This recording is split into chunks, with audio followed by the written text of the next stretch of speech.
Olá, seja muito bem-vindo. Hoje a gente vai fazer uma verdadeira imersão no universo da liderança. Vamos explorar como essa ideia evoluiu, sabe?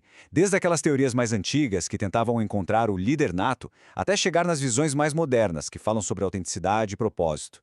Vamos nessa? Bom, esse aqui é o nosso roteiro. A gente começa com o básico, os fundamentos de liderança e poder. Depois vamos dar uma olhada nas teorias clássicas de traços e comportamentos. Em seguida, a gente entende a virada de chave da liderança situacional. E, por fim, a gente aterrissa nas ideias mais atuais. Então, vamos lá, começando pelo começo.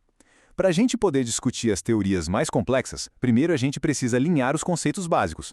Afinal, o que é liderança? E de onde vem o poder de um líder? Olha, de forma bem direta, liderança é influência. Ponto. Não é um cargo, não é um título no crachá, é um fenômeno social. Para existir liderança, precisa ter pelo menos duas pessoas. Alguém que influencia e alguém que se deixa influenciar, que decide seguir aquela direção. E essa influência não vem só da hierarquia, não. Existe a liderança formal, claro, aquela que vem com o cargo de gerente, de diretor. Mas também existe a liderança informal. Sabe aquela pessoa na equipe que todo mundo escuta, que inspira confiança, mesmo sem ter o cargo de chefe? Pois é, isso é liderança pura. Ok, se liderança é influência, o poder o poder é o combustível por trás dela. É a capacidade, o potencial que alguém tem de fazer outra pessoa mudar de ideia ou de comportamento. E atenção, é um potencial que pode ou não ser usado. E o mais interessante é que esse poder vem de lugares diferentes. Existe o poder que vem do cargo, o formal, o poder de dar um bônus, que é a recompensa, ou de punir, que é o coercitivo. Geralmente eles geram obediência. Mas o poder pessoal, aquele que vem do seu conhecimento, da sua habilidade, ou do seu carisma, esse é diferente. Ele gera um comprometimento muito mais forte, faz as pessoas realmente acreditarem na causa. Tudo bem, agora que a base está sólida, vamos para a nossa segunda parte. Vamos fazer uma viagem no tempo para entender como as primeiras teorias tentaram responder aquela pergunta de $1 milhão. Um líder já nasce com o dom, ou a liderança é algo que se aprende? A primeira grande aposta foi na teoria dos traços. A ideia era que algumas pessoas simplesmente nasciam especiais, com as características certas, como inteligência, carisma, determinação, e isso as tornava líderes naturais. Mas, com o tempo, ficou claro que essa visão era muito simplista. Ela não explicava por que pessoas sem esses traços conseguiam liderar e vice-versa. Bom, se os traços não eram a resposta, talvez o segredo estivesse nos comportamentos. A pergunta mudou de quem o líder é para o que o líder faz. E duas grandes universidades, Ohio State e Michigan, chegaram a conclusões muito parecidas. Basicamente, a liderança se equilibra em duas dimensões. Uma orientada para a tarefa, para a entrega, e outra orientada para as pessoas, para o relacionamento. E para visualizar isso, Blake e Malten criaram uma ferramenta genial, o Grid Gerencial. Pensa num gráfico. Lá no cantinho de baixo, com nota baixa em tarefas e em pessoas, a gente tem a gerência empobrecida. É aquele líder que faz o mínimo do mínimo só para manter o emprego.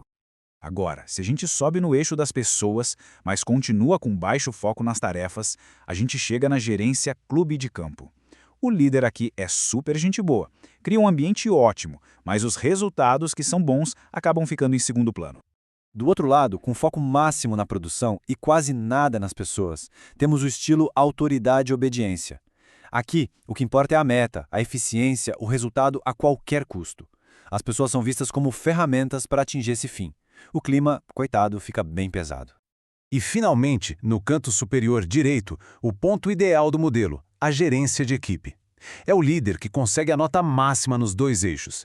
Ele se preocupa muito com as pessoas, com o desenvolvimento delas e, ao mesmo tempo, é super focado em atingir resultados de alta performance. É o equilíbrio perfeito. Ok, um estilo ideal parece ótimo, né? Mas será que ele funciona sempre, em qualquer lugar, com qualquer equipe? E é aí que o pensamento sobre liderança dá mais um salto. Talvez a resposta certa para qual o melhor estilo seja simplesmente depende. Essa foi uma verdadeira virada de chave. As teorias situacionais ou contingenciais chegam para dizer que não existe uma receita de bolo. O melhor estilo de liderança vai depender da situação. Depende da tarefa, depende da maturidade da equipe, depende do ambiente. A palavra-chave aqui é adaptação. O modelo clássico que explica isso muito bem é o de Hersey Blanchard. A ideia é simples e poderosa. O líder precisa ajustar seu estilo com base na maturidade do liderado para aquela tarefa específica. Se a pessoa é nova e não sabe como fazer, o líder precisa ser diretivo. Se a pessoa já é um especialista, super capaz e motivado, o líder deve delegar e confiar. E se a gente for além da maturidade da equipe? E se o contexto também for o estado emocional do próprio líder? A teoria dos recursos cognitivos explora exatamente isso, e é fascinante. Ela mostra como o estresse afeta se é melhor usar a inteligência ou a experiência para liderar. Para a gente não esquecer, tem um mnemônico bem fácil. Pensa assim, em momentos de alta tensão, de crise, de pressão, a gente recorre ao que a gente já conhece, ou seja, a experiência.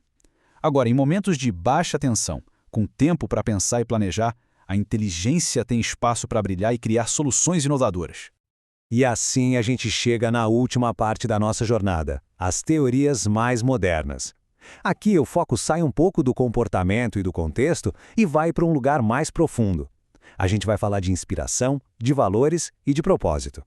Uma das distinções mais importantes aqui é entre a liderança transacional e a transformacional. A transacional é, como o nome diz, uma transação, uma troca. Você bate a meta, eu te dou o bônus. Funciona, mas é gestão. Já a transformacional é sobre inspirar, é sobre conectar as pessoas a uma visão maior e motivá-las a superar seus próprios limites.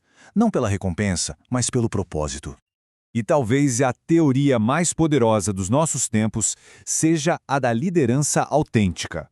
Ela diz que a liderança mais forte, mais sustentável, vem de dentro. É quando o líder se conhece, é fiel aos seus valores, é transparente e constrói relações de confiança de verdade com o time. É ser quem você é, de forma genuína. Ufa, que caminhada, hein? Se a gente olhar para trás, a evolução é nítida. Saímos da ideia de que líder nasce pronto, passamos para de que liderança é um comportamento que se aprende, evoluímos para a noção de que tudo se adapta ao contexto e chegamos hoje num lugar que valoriza a inspiração e a autenticidade acima de tudo.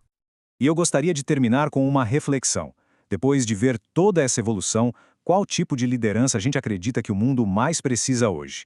Com tantas mudanças, tantos desafios, talvez a resposta não esteja em uma única teoria, mas na sabedoria de combinar um pouco de cada uma delas.